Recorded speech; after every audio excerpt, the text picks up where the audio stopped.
우리는 나라와 민족을 위해서 우리가 기도해야 될 것입니다. 어제 저는 그 뉴스를 보고서 참 마음이 아팠어요. 우리나라의 그 조지아주에 여러 대기업의 공장들을 짓고 이렇게 있는데, 우리 한국인 근로자들이 300여 명이 이제 그 쇠고랑에 발목을 채우고 또 손을 묶고 또 명태처럼 쭉 쇠줄을 끼어갖고 엮어갖고 그 참 이송하고 벽에다가 손을 얹게 붙여놓고 수색하고 그런 장면들을 제가 보면서 참 제가 그 말씀이 마음이 아팠어요. 저도 이렇게 복음 전하면서 그걸 보면서 예전에 세계 현장을 다니면서 트라우마가 생각이 나는 거예요. 그 당해본 사람 얼마나 가슴 아픈지 몰라요. 여러분은 우리 한국의 근로자들이 출장 가서 그런 수모를 당하고 무슨 중범죄를 저지른 것도 아닌데 쇠고랑 차고 그래 노예에 끌려가듯이 그 가는 모습, 여러분 한번 당해보시면요, 그거는 상상도 못할 트라우마가 일어나요. 그건 여러분 몰라요. 제가 일본이 선진국을 해도 제가 일본을 예전에는 거의 한 달에 한두 번씩 들어가서 복음을 전하러 다녔어요, 강의를. 법적으로는 비원 비자 가지고는 갈 수가 없어요. 강의를 가게 되면은 그 일본에는 교회가 이제 저한테 초청장을 보내가지고 그 초청장을 보내서 비자 발급을 받아가지고 이제 가야지 그 가서 설교를 할 수가 있어요. 그러면 저 같은 경우는 이제 그 쓸 때 이미그레이션에 반드시 투어리스트라고 관광 비자로 받아서 가지요. 목적이 뭐냐? 여행의 목적, 관광. 근데 매달 한두 번씩 들어오니까 무슨 놀러를 이렇게 오느냐는 거죠. 그래서 무슨 이렇게 친구가 있다고 해도 주소를 달리줘도 이들이 이제 무슨 의심을 하고 저를 이제 붙드는 거 아니겠어요? 무슨 관광을 이렇게 계속 하느냐? 그러면 제가 일본에 강의하라고 세미나하러 왔다 하면은 비자가 안 맞는 거예요. 그죠? 미국도 마찬가지예요. 미국에 제가 교회 가서 설교할 수 없어요. 거기에서 교회에서 저한테 초청장이 와서 그것을 가지고 비자를 발급해야 돼요. 중국도 마찬가지예요. 그럼 제가 전 세계 다니면서 정말 그렇게 선교하면서 제가 죄진 것도 없는데 그 공안에 갇히고 있을 때 그 사람의 그 무시받고 압박감은요, 겪어보지 않은 사람 몰라요. 그 독실에 들어가가지고 말도 안 통하는 데 가서 붙잡혀 있을 때 진짜 기도 외에는 아무것도 없어요.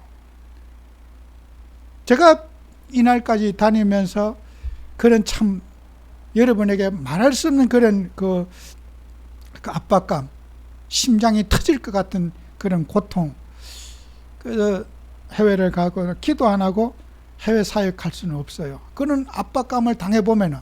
근데 이번에 우리 근로자들은 해외 출장을 가고 또 조지아주 공장에 있는 간데 대부분 우리 한국의 근로자들이 그 비원 비자를 받고 이스타 비자나 이런 걸 가지고 간 거예요. 그 미국 정부에서 그런 비자를 소량만 비즈니스 비자를 발급받고 안 해주는데 우리가 사업을 하고 무역을 해야 되니까 우리 근로자들이 아무 죄진 것도 없는데 가가지고 지금 그렇게 개돼지 취급을 받고 그 열악한 그 민간 교도소 시절에 화장실도 안 나오고 물도 안 나오고 이런 벌레가 굴거리는 그곳에 지금 갖다 놓고 있는 거예요. 여러분, 나라와 민족을 기도해야 돼. 지금 우리가 이렇게 대한민국의 우리 기독교가 또 우리 종교인들이 난 이럴 때 광화문에 가서 난 촛불 들어야 된다 생각해요. 트럼프라는 저 악재가 온 지구를 지금 괴롭히고 트럼프한테 물었더니 트럼프 말이 뭐라 그럽니까? 이민국에서 할 일을 했다고 아주 냉소적으로 말하는 거예요.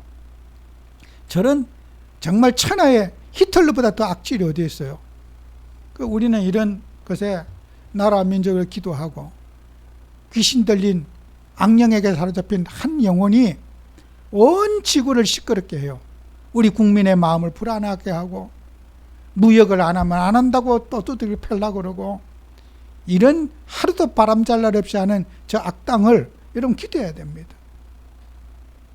여러분은 우리가 복음 가진 하나님 자녀가 이렇게 우리가 무시받고 어려움 당하면서 선교사님들이 죄도 안 지었는데 그렇게 심장이 떨리고 가슴이 진짜 박마체질을 하고 우리가 그렇게 복음 전하고 살아야 됩니다. 이게 여러분 우리가 이렇게 편하게 살고 참 이런 환경에는 그런 상황을 여러분이 이해하기 어려울 거예요. 저는 20년을 다니면서 정말 세상에 많은 사람들이 어떤 여러 가지 말들 하지만은 저는 그런 정말 좋은 얘기하고 여러분에게 힘든 얘기 하지 않았어요. 정말 하나님의 은혜로 그 모든 것들을 다 극복하게 해주셨고 또 여러분이 이 자리까지 은혜로 저는 하나님이 살게 하신 게 감사해요. 여러분은 우리가 복음 전하는 우리에게 우리나라와 민족을 기도하고 이 나라가 건강한 국가가 되어서 우리가 대우를 받고 우리가 예우를 받아야서 우리가 전도하고 선교하는 제사장 국가의 사명을 감당하도록 여러분이 정식 기도할 때마다 기도해야 됩니다. 저는 오늘 이런 마음들 오늘 예배 시간도 예배에 고만 저 광화문에 가서 전국의 목사님들 우리 성도들 동원해서 정말 그 가서 기도해라도 한번 할까 막 이런 마음에 제가 어제 뉴스를 보면서 이런 분노가 어디 있느냐. 우리가 중범죄를 저지른 거 아닌데 그렇게 쇠고랑을 차가지고 그렇게 개 끌고 가듯이 그렇게 개도 그렇게 끌고 가면요 우리나라에서는 도살하는 개도 그런 식으로 끌고 가면은 동물 학대죄로 처벌받아요. 어떻게 사람을 그렇게 할 수가 있어요. 무자비하게. 그래서 여러분과 저는 정말 기도하면서 우리는 아닌 것에 대해서는 기도로 싸우고 이걸 바로 잡아야 됩니다. 쓸데없는 데 가서 데모하고 그런 거 아니에요. 진짜 우리는 나라와 민족을 기도하고 좌파 우파가 없어 이럴 때는 여당도 야당도 마음을 같이 해서 항의도 하고 이 나라가 정말 그런 가만히 앉아서 입도 안 벌리고 있으면은 그거는 비굴한 거예요. 기도하면서 우리는 빨리 우리 근로자들이 300여 명이 지금 감옥에 가 있는데 석방될 수 있도록 해달라고 여러분이 이번 한 주간에 특별히 기도해 주시기를 부탁드립니다. 그래서 우리는 어떤 일이든지 우리가 사람이 우리가 회개 뒤에 오는 축복 이 고린도 교회는 그런 항구 도시로서 고린도란 이름 자체가 음란한 도시란 뜻이에요. 무역을 활발하게 하고 외국의 상인들이 오고 또 한 달, 두 달 배가 정박하면은 선원들이 거기에서 이제 먹고 살고 유흥을 즐기고 또 그분들이 교회를 다니니까 고린도 교회는 어떻게 해요? 예수를 믿지만은 지적받을 일이 많은 거예요. 그래서 바울은 복음을 전하면서 고린도 교회 교인들에게 음란에 대해서 우상숭배에 대해서 언사에 대해서 갖가지 무질서한 부분에 대해서 바울은 지금 지적을 하고 있습니다. 회개하라고. 그런데 고린도 교인들이 회개에 인색한 거예요. 세상의 문화와 타협되어 있고 세속의 문화와 타협되어 있으니까 바울은 계속해서 편지를 가지고 회개하시라. 돌아와라. 그리고 고린도전서 12장 후서 12장에서 마지막 부분에 얘기하고 있잖아요. 내가 갈 때까지 그런 좀 회개하는 모습을 좀 보이고 있어 달라. 그리고 오늘 본문에는 내가 세 번째 갈 때 만약에 과거와 같은 죄에 대해서 타락의 문화에 대해서 이런 사탄의 문화에 젖어 있다면은 내가 용서 안 할 거다. 바울은 만나기 전에 고린도 교인들을 얼굴로 보기 전에 그런 불상사 성도와 목회자가 부딪히는 거 이게 얼마나 서로가 손해입니까? 그죠? 목사님이 성도를 사랑하고 성도가 목사님을 존경하고 이래야지 서로 은혜롭게 되지 않겠어요? 그런데 목회자 입장에서 죄를 지적하는 것이 쉬운 일입니까? 성도들의 마음이 상하고 시험이 된다면 목사는 참으로 부담스러운 거예요. 버릇 고치려다가 성도들 시험 들어서 낙심하면은 빈대 잡으려다가 초가상가 다 태우는 거예요. 그러니 우리가 어떤 문제를 지적하고 문제를 바로 잡는 것은 좋은 거지만은 서로 목사와 성도 간에 대립적인 관계가 되어진단 말이에요. 바울이 설교자로서 부담이 안 될 수가 없는 거예요. 오늘 본문의 내용은 바로 그 내용을 얘기하는 거예요. 설교자가 지적하기 전에 회개하고 주님의 은혜 속에 살고 세상의 탐욕과 욕심 속에 싸워서 그렇게 그런 모습을 보인다면은 설교자도 너무 감사할 거예요. 고맙고 너무 사랑스러울 거예요. 그런데 죄를 합리화하고 예배를 드리고 신앙생활 하면서 죄 속에 뒹굴고 세속 속에 뒹굴고 그렇게 살아가는 모습, 그죠? 어떻게 또 설교자가 그걸 용납할 수 있겠습니까? 아무리 성도님이 귀하지만은 그 부분을 지적 안 할 수 없는 일이고 또 지적을 받고서 고치면은 서로가 너무나 좋은 일인데 고칠 생각은 없고 바울은 한 번 편지하고 두 번 편지하고 세 번째 하면서 내가 정말 간곡하게 부탁한다. 회개해라. 여러분과 저는 회개를 통해서 하나님은 축복을 받는데 회개할 생각은 하지 않고 서로 대립적 관계가 되어진단 말이에요. 여러분, 우리가 이런 현실적인 문제들을 오늘 사는 우리에게도 풀어가야 될 겁니다. 정말 우리가 성도님들이 어렵게 살아가는 모습 목회자도 충분히 알고 있어요.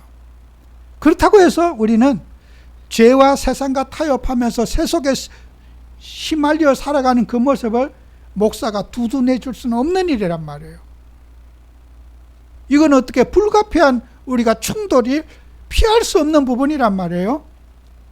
여러분과 저는 정말 기도하면서 우리는 교회와 관계, 목회자의 관계 여러분 놓고 기도하셔야 됩니다. 이것은 우리가 반드시 넘어가야 될 과제입니다. 어떤 대립적 관계가 되지 않도록 여러분이 주의하셔야 되는 거예요.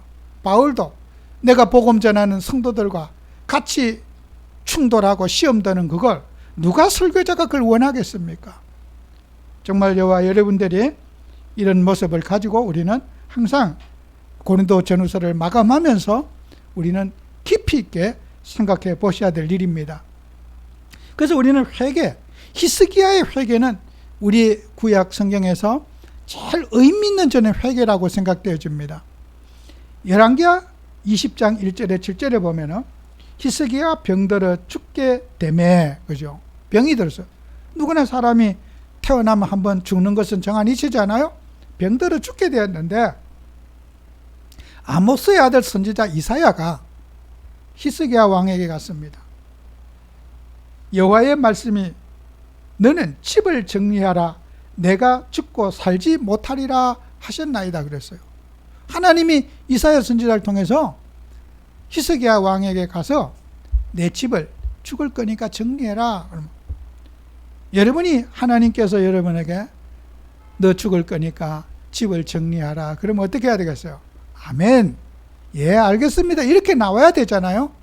히스기야는 못 죽는다 이거예요. 내가 왜 죽어? 나는 죽어서 안 됩니다. 여러분이 천국에 대한 소망이 있고 구원의 확신이 있다면은 당연히 아멘, 예, 감사합니다. 이렇게 나와야지 정상이 아니겠어요? 근데 히스기야는 그렇지 못했어요. 못 죽습니다. 내가 왜 죽어요? 내가 왜 암이 걸려요? 왜라고 하고 대드는 거예요. 나는 못 죽어요. 못 가요. 대드는 거예요. 여러분, 히스기야 신앙이 왜 나는 죽음을 거부하느냐? 너 죽어야 된다고 하는데 히스기야는 죽음을 거부한 거예요. 난 더 살아야 됩니다. 못 죽습니다. 히스기야 신앙은 건전한 신앙이 아닌 거예요. 하나님이 데려가겠다면 예, 아멘하고 여러분 가야 되지 않겠습니까? 우리나라에 1866년에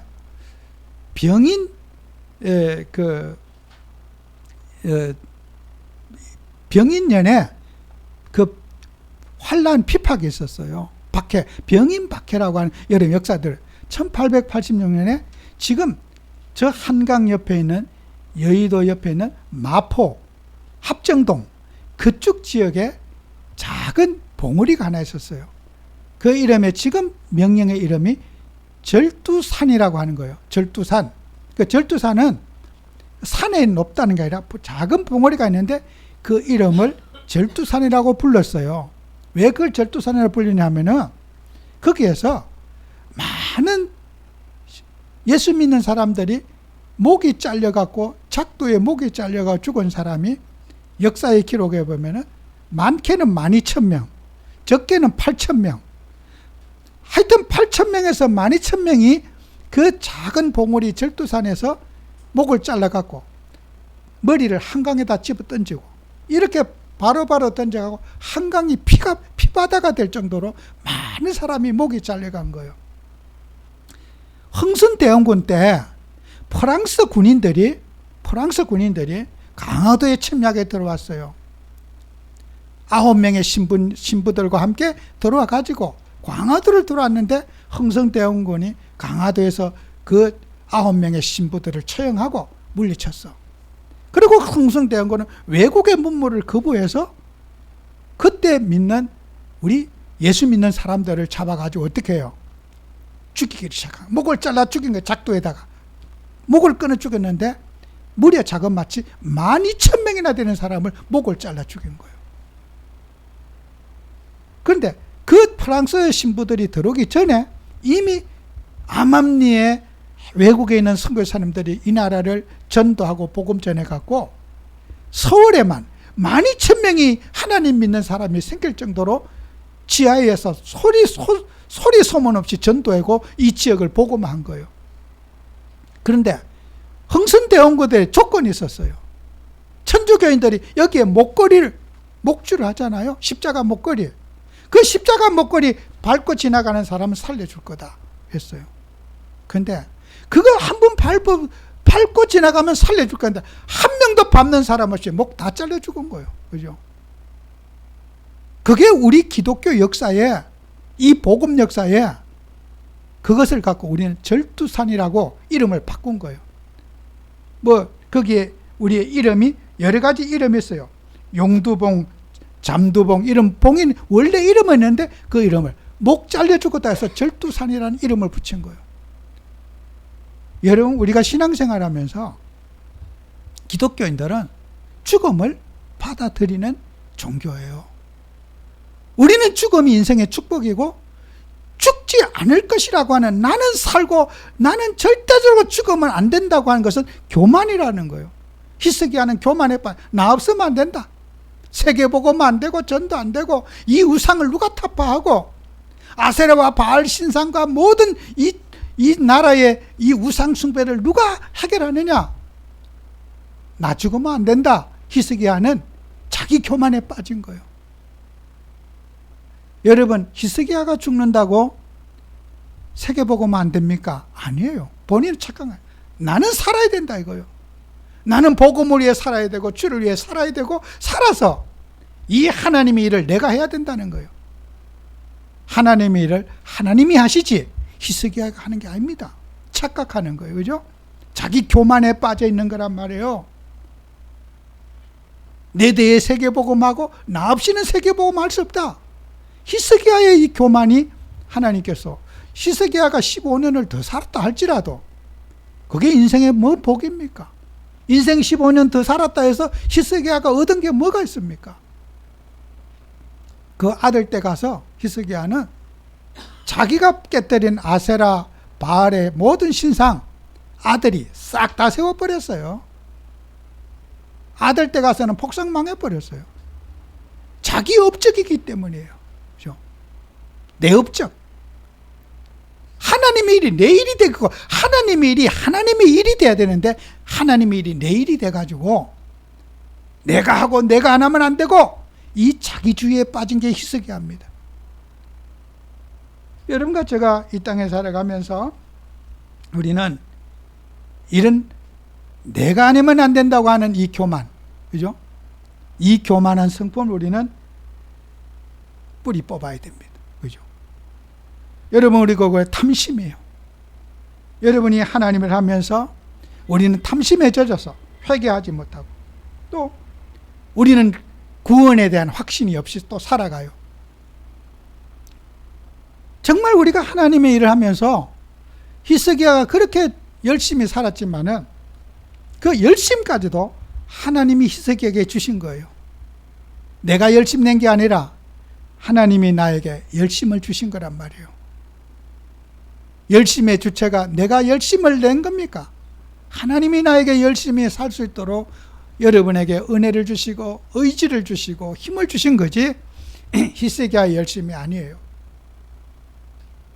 여러분이 우리가 꼭 기억하면서 꼭 우리는 기억해야 돼요. 우리가 신약 성경에서 여러분이 빼놓을 수 없는 인물 가운데 한 인물이 사울이라는 사람이에요. 사도행전 9장에. 사울은 태어날 때부터 유대인이었어요. 그가 태어날 때 유대인으로서 로마의 시민권을 받은 또 로마 사람이에요. 어머니 아버지가 아버지가 유대인이기 때문에 부모님이 아버지가 사업을 잘해가지고 어떤 나라에 업적을 세우면은 시민권을 받아요. 그런데 사울의 아버지가 나라에 막 공을 세웠는지 시민권을 사는 방법은 여러 가지가 있어요.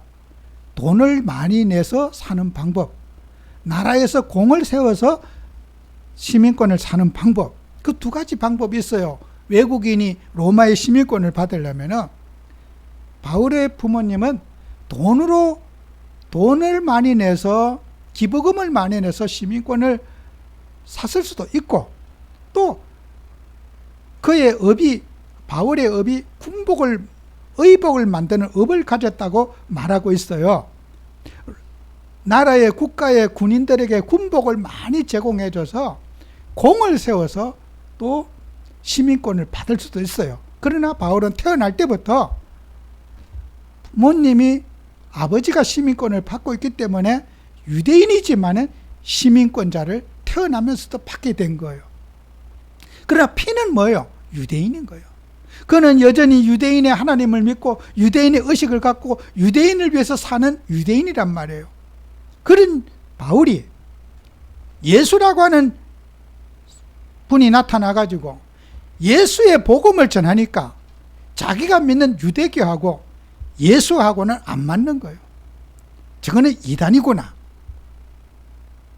바울은 예수를 믿는 사람이 이단이라는 걸 확신을 갖고 나는 목숨을 걸고 예수 믿는 사람을 처단하는 것이 하나님의 뜻이라고 생각했기 때문에 바울은 목을 내놓고 자기의 로마의 시민권과 권력과 모든 걸 동원해서 예수 믿는 사람 핍박하는 일에 앞장서게 됐던 거예요.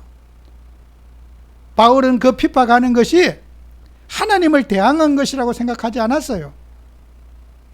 내가 보고 판단했을 때 예수 믿는 사람이 이단이라서 나는 목숨 걸고 예수 믿는 사람들 처단하는 것이 하나님이 기뻐하는 일이라 생각하고 바울은 그 핍박의 자리에 서게 됐던 거예요.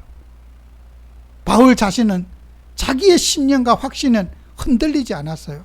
그래서 누구 말도 내가 보고 느끼기에는 분명히 예수 믿는 사람이 이단이다 이거예요. 근데 다메섹 도상에 길을 가고 있을 때 하나님이 바울에게 나타났어요. 바울아, 바울아, 왜 나를 핍박하느냐? 내가 핍박하는 내가 예수다. 바울은 장님이 돼가지고 하나님을 만나고서 다메섹 길을 가다가 하나님을 만났어요. 예수님은 가짜고 예수님은 사람이라고 생각했는데 그가 바울의 눈에 나타나신 거예요. 찾아오신 거예요. 지금까지 알고 있던 내가 예수, 바울은 완전히 뒤집어진 거예요. 그게 바울의 회심인 거예요. 여러분, 우리는 많은 사람이 착각하는 거예요. 내가 보고 느낀 게 다다. 그게 우리가 내 속에 내가 갇혀 있으니까 못 보는 거예요. 사울이 그랬듯이 히스기야가 그랬듯이 나 아니면 안 된다고 하는 내가 보고 느낀 것에 내가 갇혀 있는 거예요. 여러분, 내가 내 속에 갇힌 것이 아니라 하나님의 말씀을 가지고 나를 조명해 볼 수 있어야 됩니다. 말씀을 놓치면 여러분은 타락입니다. 말씀을 붙잡으셔야 되는 거예요. 히스기야의 정손주가 되는 요시야 왕이 있습니다. 이스라엘의 가장 신앙개혁에 이스라엘 역대 왕 중에 잘 신앙개혁을 잘한 왕이 히스기야와 요시야 왕입니다. 두 왕입니다. 다윗도 아니에요. 그 요시야 왕이 나이 8살에 왕이 되었어요. 31년간 이스라엘의 왕을 했거든요. 요시야 왕이. 그런데 그 요시야 왕이 어머니의 그 신앙과 섭정을 통해서 종교를 개혁하기 시작했어요. 하나님의 성전을 건축하고 청소하고 하다가 세상에 성전 속에 감춰진 성경, 먼지가 새하얗게 묻은 성경을 발견한 거예요.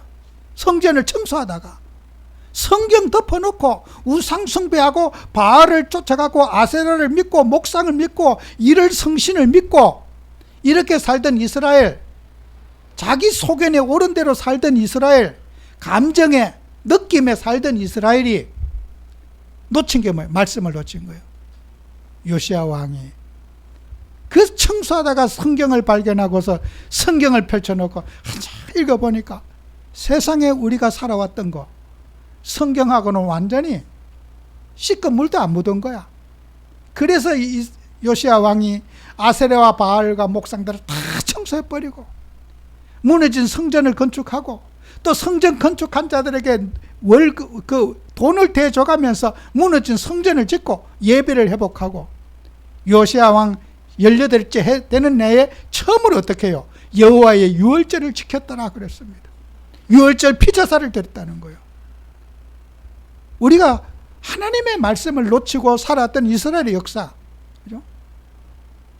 히스기야가 그렇게 바알과 아세라를 타파했는데 다 없앴는데 전국에 그 아들이 아버지 죽고 나서 바로 아버지가 흐렸던 바알과 아세라를 다시 세운 거예요.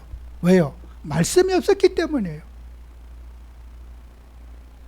말씀이 없으니까 아버지가 흐르는 우상을 다시 다 아들이 다 세워버리는 거예요. 여러분, 우리가 하나님의 말씀은 영원한 거예요. 말씀을 붙잡는 삶을 살아야 돼요. 내가 보고 느낀 거 아니에요. 하나님의 말씀이 우리 인생의 교훈이 되고 그것이 우리 인생의 기준이 돼야 될 거예요.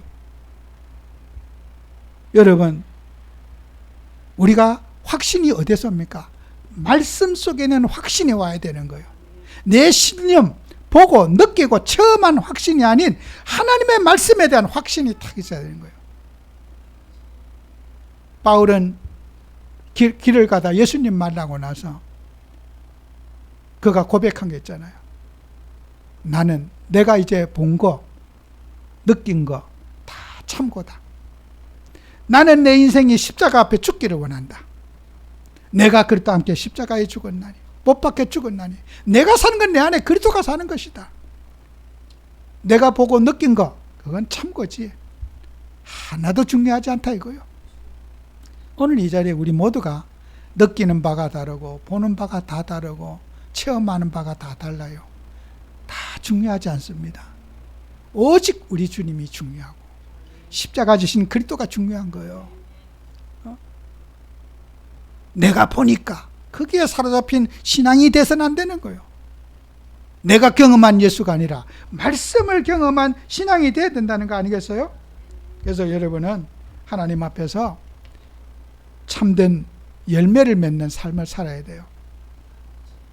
못된 나무에서 누가복음 6장 43절 45절에 보면은 못된 열매 맺는 좋은 나무가 없고 좋은 열매 맺는 못된 나무가 없다. 나무는 각각 그 열매로 아나니 가시나무에서 무화과를 또는 찔레에서 포도를 따지 못하느니라. 선한 사람은 마음에 쌓은 선에서 선을 내고 악한 자는 그 쌓은 악에서 악을 내나니 이는 마음에 가득한 것을 입으로 말함이니라.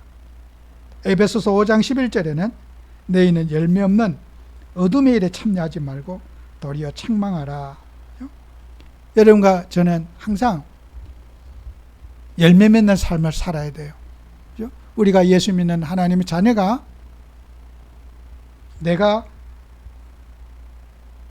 우리가 그리스도께 예수님께 붙잡혀 가지고 예수님의 열매를 맺어내는 그런 여러분이 되어야 될 것이고, 또 우리는 성령의 열매가 우리 속에, 성령은 거룩하신 영이 아니겠습니까? 세상의 사람들에게 사랑과 희락과 양성과 자비와 온유와 믿음과 절제, 이런 우리는 성령이 주시는 풍성한 열매를 맺는 그런 삶이 되어져야 될 겁니다. 그리고 우리는 빛의 열매를 맺어야 된다. 에베소서 5장 9절에 빛의 열매는 모든 착함과 의로움과 진실함에 있다 그랬습니다. 여러분, 우리는 하나님 앞에 사회의 지탄거리, 또 우리는 사람들에게 피해를 주는 그런 것은 성령의 역사가 아니에요. 남의 마음을 아프게 하거나, 그죠? 우리가 어떤 일이라도, 바울은 이 본문에서, 오늘 본문에 13장 2절에 이런 말 있잖아요. 내가 가면 다시 용서하지 아니하리라. 정말 그 용서 안 하겠다는 말이 아니잖아요. 성도님들과 대면하여 부딪히는 그 일이 너무 두렵다는 거예요. 하나님의 말씀에 순종하고 살아가는 그 모습을 보고 싶은데, 세상의 육신에 타협하고 살면서 예수는 걸쳐놓고 살아가는 그 모습, 그걸 지적해야 되는 바울의 마음이 너무 안타까운 거예요. 목사가 살아가면서 성도님들을 대할 때 항상 조심스럽지요. 어느 목사님들이 다 그럴 거예요. 내가 말이 성도님들에게 시험 주면 어떡할까? 또 내 의식이 성도님들에게 시험 주면 어떡할까? 그는 왜요? 성도님들과 모든 삶에 대립적인 관계가 되고 싶지 않아서 목사님들이 다 그러실 거예요. 목사와 원수되는 것이 아니라 하나님의 말씀을 전달하는 목사가 성도님들과 마음이 상해지면은 성도님들이 실족하게 되기 때문에 목사는 긴장 안 할 수가 없어요. 그거는 목사이기 때문에 어쩔 수 없는 일이에요. 바울도 마찬가지예요. 불의하게 살아가고 세상 속에 썩게 살아가는 성도님들을 고치는 것도 중요하지만 성도님들의 마음을 시험들지 하지 않는 것이 더 중요한 거예요. 버릇이 나빠도 교회 다니게 해야 될 거 아니에요? 버릇 나쁘다고 다 교회 못 나오면 안 되잖아요. 고쳐가면서 교회 다녀야 될 거 아니에요? 그죠? 한꺼번에 또 어떻게 다 고칩니까? 그래서 우리가 버릇 나쁘다고, 그러면 버릇 나쁜 사람 교회 다니지 말라. 그럼 누가 교회 나오겠습니까? 버릇이 나빠도 좀 세상 속에, 세속 속에 살아도 우리가 칭찬해주고 격려해주고 위로해주고, 그게 목사로서 해야 될 역할이 아니겠어요? 그런데 바울은 편지로는 내가 이렇게 하지만은 가서 얼굴 보고 또 지적할 일이 없기를 바란다고 하는 뜻이 아니겠어요? 제발 편지로서만 끝내고 얼굴 봤을 때는 좋은 모습 갖고 우리 서로 봅시다, 그런 뜻이 아니겠어요? 그래서 여러분과 저는 회개의 축복을 여러분이 받으셔야 돼요. 회개할 때 아름다워요. 관계가 좋아지고 정말 우리의 인생의 모든 것들이 회복되지 않겠습니까? 그러면 우리가 참 회개는 뭐냐는 거예요. 어떻게 하면 내가 회개할 수 있냐는 거예요. 회개의 능력은 뭐냐는 거예요. 여러분이 이 결론의 말씀을 잘 가슴에 붙잡으셔야 돼요. 회개의 능력은 십자가의 능력이에요. 십자가의 능력이 아니고는 인간은 회개할 수가 없어요. 여러분, 우리 주님이 십자가에서 흘리신 그 피 언약을 여러분이 붙잡을 때 여러분의 마음속에 강같은 평화가 임해요. 그리스도의 구속의 은혜가 임해서 용서하는 마음, 사랑하는 마음, 죄를 이길 수 있는 힘이 그리스도의 십자가 안에서 일어나는 거예요. 그래서 우리의 노력으로 회개 못해요. 아무리 내가 맹세하고 안 그래야지, 앞으로 안 그래야지, 탐심을 안 가져야지 아무리 노력해도 스스로 우리가 회개에 이를 수 없는 거예요. 그 얘기를 제일 잘하고 있는 본문이 마태복음 12장 43절 45절이에요. 종교 가지고는 절대로 회개할 수 없어요. 마귀가 어느 날 집에 있기 갑갑해가지고 마귀가 가출을 했어요. 이 말씀의 내용이 44절에 보면은 이에 이르되 내가 나온 집으로 내가 돌아가리라고 하고 와보니 내가 나온 집, 마귀도 가출을 하나 봐요. 한 곳에 오래 사니까 지겨운 거야. 다른 데도 좀 갔다 오자 하고 마귀가 마시를 나갔어요. 이게 내가 나온다는 맛은 스스로 나왔다는 자동사예요. 마귀 스스로 어느 한 집에 있다가 한 인간에게 들어갔다가 너무 그 인간에게 오래 있다가 보니까 지겨운 거야. 그래서 내가 나갔어. 스스로 딴 집에 좀 갔다 오자 나갔더니 다른 집에는 내가 나온 집보다 마음에 드는 집이 없어. 있을 만한 곳이. 그래서 이제 나갔다가 오니까 이 사람이 내가 원래 있던 그 집에 사람이 깨끗하게 마음을 비우고 탐심을 버리고 막 깨끗하게 청소를 해놨어. 선하게 살려고 막 애를 쓰고 막 이래가지고 깨끗하게 해놨어. 빈집이야. 나는 탐욕을 좋아하고 욕심을 좋아하는 마귀인데 욕심과 함께 살고 탐욕과 좋아하고 내 자만과 좋아하는데 갑자기 보니까 눈빛도 고와져 있고 내가 나갔다 오니까 눈빛도 좋아 있고 선한 눈빛을 가지고 있고 남을 섬기고 사랑하고 막 있던 마귀가 가장 싫어하는 모습을 딱 갖고 있는 거야. 완전히 내가 좋아하는 마귀 성질. 나는 그걸 먹고 마귀가 좋아하는 그 성질을 먹고 내가 그 집에 오랫동안 행복하게 살았는데 내가 아는 성질은 하나도 없고 깨끗하게 다 비어 있는 거야. 그래서 친구 귀신 7명을 데려다가 빈집에 같이 들어왔다. 그래서 처음보다 더 악하게 되었느니라. 7배나 더. 그 말이 바로 우리가 뭐예요? 내 스스로 문제를 해결하고 내 노력으로 의지로 나는 고쳐야지 그 결심 갖고 안 된다는 거예요. 예수님의 십자가 보혈이 피제사의 비밀이 우리의 마음에 강같이 흘러야지 우리의 마음이 정하고 정하여지고 깨끗하게진다는 말이에요. 보혈의 능력이 없이는 내 힘으로 아무리 죄를 안 지러 이를 악물고 갈아도 죄의 그 귀신이 나를 땡기는 것을 이길 수가 없다는 거예요. 우리 스스로 회개할 수 없다는 거예요. 우리는 죽어나 살아나 십자가 언약을 붙잡아야 돼요. 주님이 우리를 위해 얻으신 희생의 피, 그 보혈의 능력이 나를 가슴을 치유하고 상처를 치유하고 감정을 치유하고 탐욕을 치유하는 여러분에게 강같은 주님의 은혜가 임할 줄로 믿습니다. 그게 복음의 능력이에요. 그래서 여러분이 고린도전서 1장 18절에 십자가의 도가 멸망하는 자들에게는 미련한 것이요. 그 십자가만 붙잡으면 되냐? 그 우습게 보냐 이거요. 구원을 받는 우리에게는 하나님의 능력이라. 십자가를 경험한 사람, 피제사를 경험한 사람, 나를 위해서 희생의 피를 흘려주고 그 죽으신 피제사를 경험한 사람은 그게 하나님의 능력이라는 거예요.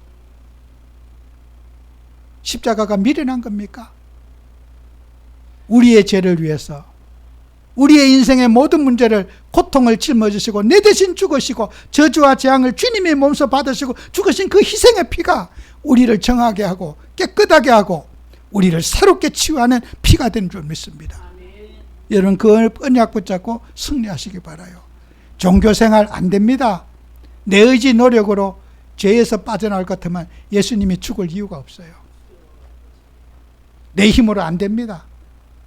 장님이 되다고 유혹을 안 받는 게 아니에요. 내 눈이 어두워지면 탐심이 없어지는 게 아니에요. 어떤 사람은 하도 도박을 하길래 하도 도박을 옛날에 작도에 대해 자기 손을 놓고 안 하겠다고 끊었대요. 그래도 그 잘린 손으로 화토를 정리하는 거 제가 어릴 때 봤어요. 내가 집에 가가지고 그 옆집에 아저씨가 손이 여기 잘렸어요. 요래 가지고 화토를 그 마루에서 치더라고 그랬는데 어릴 때 봤어요. 할머니 왜 저 사람 손이 없어요? 그랬더니 자기 손으로 작도에서 잘랐다. 도박 안 한다고. 근데 하던데요. 하트를 정리하는데 요래 가지고 정리하는데 던지는 거 보니까 막 두 손 있는 사람보다 더 잘 던져요. 하트 돌리잖아요. 제가 그 마루에서 하는 거 봤어요. 손가락 있는 사람보다 더 잘, 손가락 자른다고 해서 도박이 없어집니까? 안 없어져요. 우리 인생을 변화시키는 것은 예수님의 보혈 뿐이 없습니다. 그 피제사 뿐이 없어요. 종교? 절대로 안 돼요. 그리스도 외에 딴소리 하지. 아무리 사람 이상해도 예수는 그리스도십니다. 이 언약 붙잡고 승리하는 여러분 되시기를 축원합니다. 기도합니다. 주님, 정말 우리는 복음 붙잡고 승리하기를 원합니다. 피제사의 능력을 누리기를 원합니다. 성령 충만을 주옵소서. 예수님 이름으로 기도합니다. 아멘.